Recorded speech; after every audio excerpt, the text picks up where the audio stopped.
Today is November 9th, 2016, Election Day, the day we've all been waiting for, John. It's been forever, it seems. How are you? I'm well. How are you doing today, Andrew? Good. You're up in New York. You're getting out early, I hear. I hear they're not having fireworks at the Javits Center, so I hear that's why you're leaving. Well, that would be one reason, yes. The other is I'm speaking at a Citadel event tomorrow for one of the largest hedge funds in the world. Speaking at their customer event tomorrow back in Chicago, and I have a client dinner tonight. So got those things going on, too. Nice.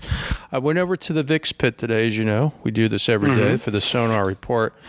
And as this last week's been going, Jamie's been coming out doing the report real quick, but he was in a hurry today. He said vol levels are at 300. They're buying like the 30s and the 23s. I mean, not too big in size, but enough to make you wince and go, why are they buying those for 30 cents? I think 27 cents. What's your take on that? Well, I think as we've said repeatedly, nobody's going to be sure about this election until it's over and there's either a clear winner or somebody concedes. Now, we already know that Mr. Trump has said that if he doubts the veracity of the results, he will not concede. So if you're looking for that, you better hope that it's a clear win for Ms. Clinton. I think overall, Andrew, that the down ballot stuff, by that, of course, I mean the Senate candidates that are in the election, I think that has flipped from potentially giving the Democrats a chance to overtake the Senate to that being a pipe dream because of the last 12 days of the email scandal.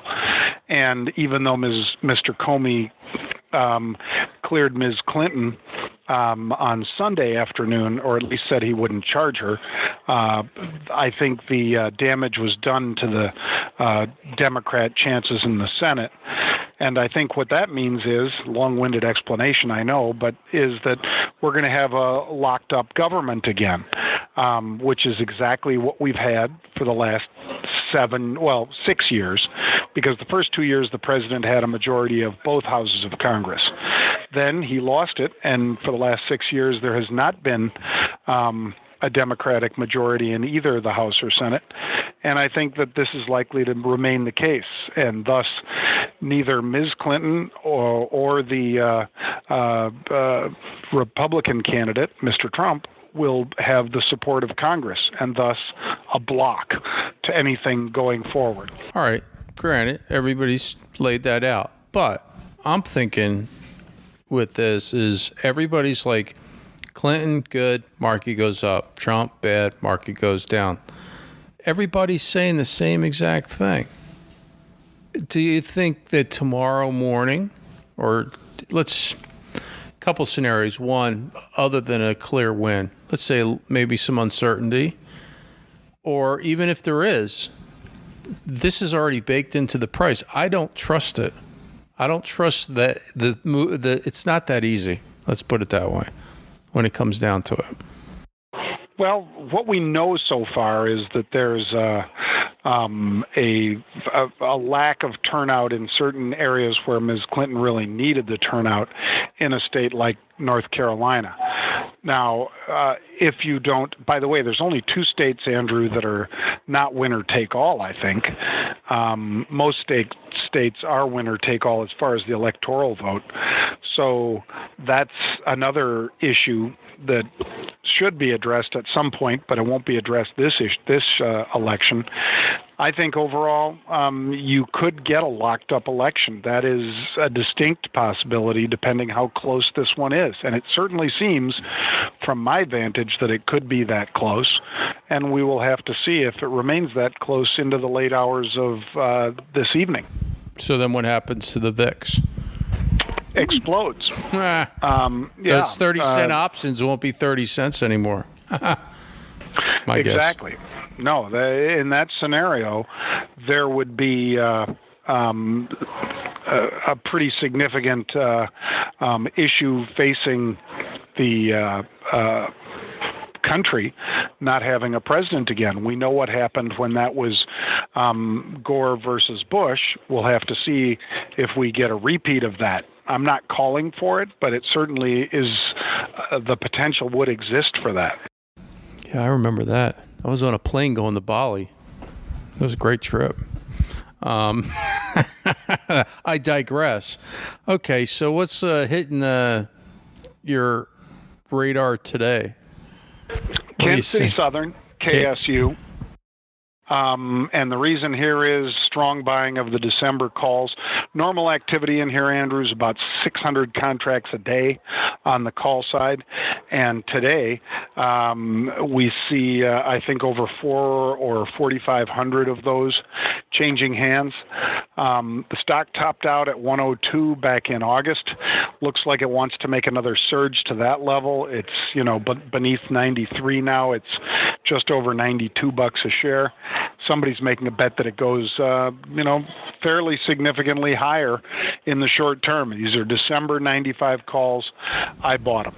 Yeah, it pays a little dividend. What do you think the catalyst for it is? Just a chart? Well, again, with either candidate, because I'm going to try to be as balanced as I can, Andrew, with either candidate, having a divided Congress means that if it's Mr. Trump, he ain't building a wall because he doesn't have support of Congress.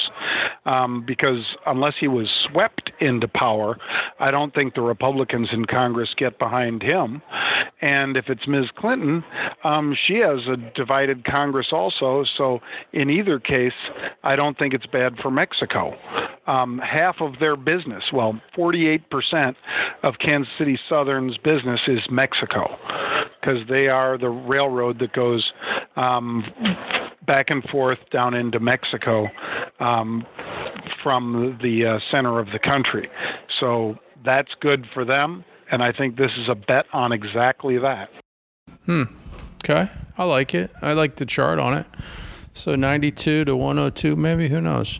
The other one, go ahead. No, that was it. And then the other one we saw today, and she's getting beat up bad, is CVS. What's going on there? Well, CVS reported earnings that beat on the top line by about 7 cents a share, but missed miserably on the I may have misspoken. They beat on the bottom line, missed on the top line.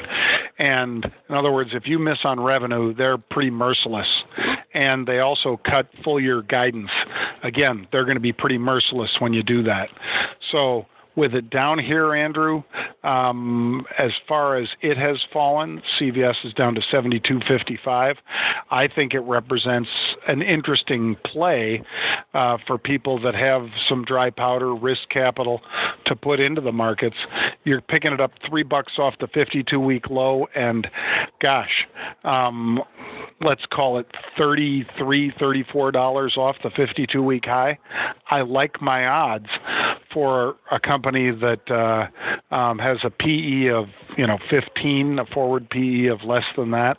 I like these guys. Yeah, you make a good case. The CVS, remember back when the healthcare thing was going through? They said everybody was going to get their shots there. Like primary care was going to done at CVS. The fake nurse kind of doctors would prescribe stuff for you. It was going to be like the one-stop shop. That Walgreens, which makes sense because they're everywhere, and it's like you don't have to pester some receptionist. You just go in there and say, Doc, I feel sick, and then they give you, some medicine. Boom, you're good to go. You don't need a doctor. So, might be worth looking at. And then we had RAD a couple weeks ago on this podcast. That seems to be holding in. So they didn't really take a beating, which is Rite Aid.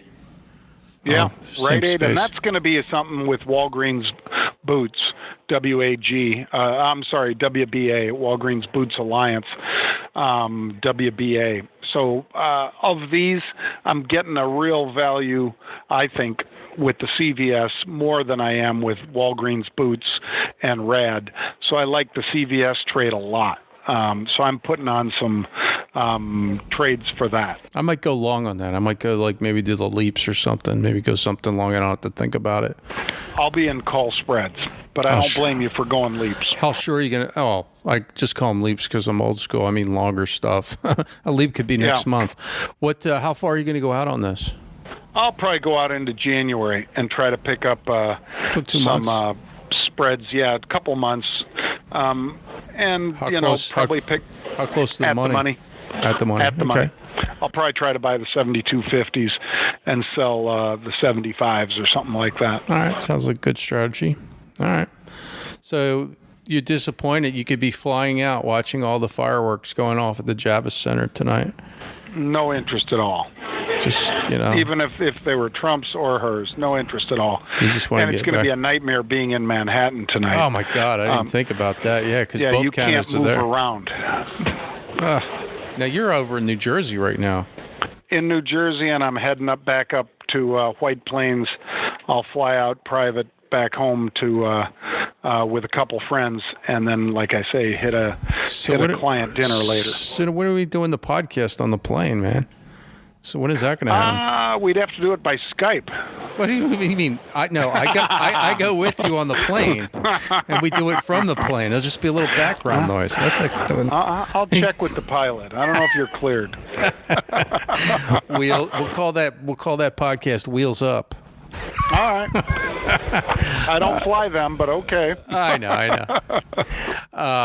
That's right. I forgot. We still have one of those hats that they gave us here.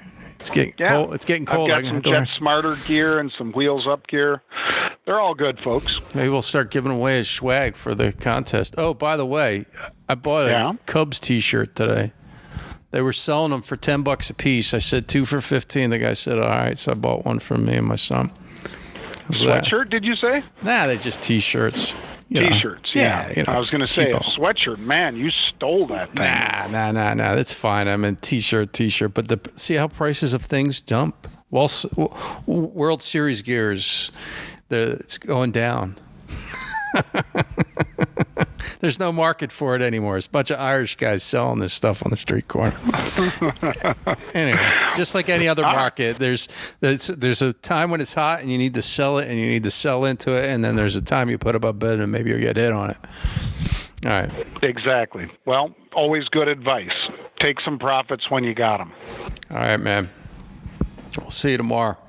All right, Andrew, have a great one. Subscribe to the podcast on either iTunes or to the videos at YouTube. Thank you, folks.